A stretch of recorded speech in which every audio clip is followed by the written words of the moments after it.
సంబంధించి రైతులకు శుభవార్త చెప్పిన ప్రభుత్వం. జూలైలో రైతుల ఖాతాలకు రూ. 2,000 జమ. పీఎం కిసాన్‌కి సంబంధించి పీఎం కిసాన్ లబ్ధిదారులకు ప్రధానమంత్రి కిసాన్ సమ్మాన్ నిధి యోజన కింద లబ్ధి పొందుతున్న రైతులందరూ కూడా తమ ఈకేవైసీ ప్రక్రియను వీలైనంత త్వరగా పూర్తి చేసుకోవాలని స్పష్టం చేసింది కేంద్రం.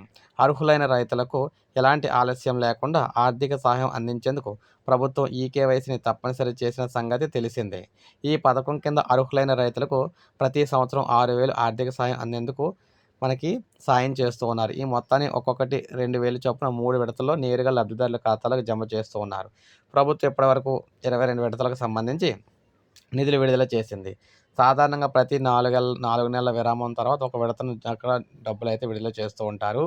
గత విడత వచ్చిన దాదాపు 4 నెలలు కావస్తూ ఉండడంతో రైతులంతా ఇప్పుడు 23వ విడత కోసం ఆసక్తిగా ఎదురుచూస్తున్నారు. సాధారణ షెడ్యూల్ ప్రకారం ఆ తదుపరి విడత 2026 జూలైలో విడుదలయ్యే అవకాశం అయితే ఉందని నివేదికలు చెబుతున్నాయి. ఈ 23వ విడత డబ్బులు మనకి చూసుకున్నట్లయితే అందాలంటే ఈకేవైసీ పూర్తి చేయడానికి 2026 జూన్ 30న చివరి గడువుగా నిర్ణయించారు. గడువులోగా ఈకేవైసీ పూర్తి చేయని రైతులు రాబోయే పీఎం కిసాన్ మనకి 23వ విడత డబ్బులైతే పడకపోవచ్చని చెప్తున్నారన్నమాట. సో, ఈకేవైసీ చేసుకోవడానికి మీ సమీపంలోని కామన్ సర్వీస్ సెంటర్ (సీఎస్‌సి) సెంటర్‌కి వెళ్లి బయోమెట్రిక్ ద్వారా పూర్తి చేసుకోవచ్చు.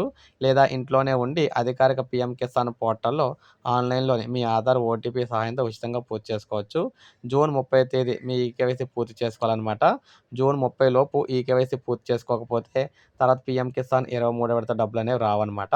సో, ఇది మనకు పీఎం కిసాన్ సమ్మాన్ నిధికి సంబంధించి 23వ విడతకు సంబంధించి తాజా సమాచారం.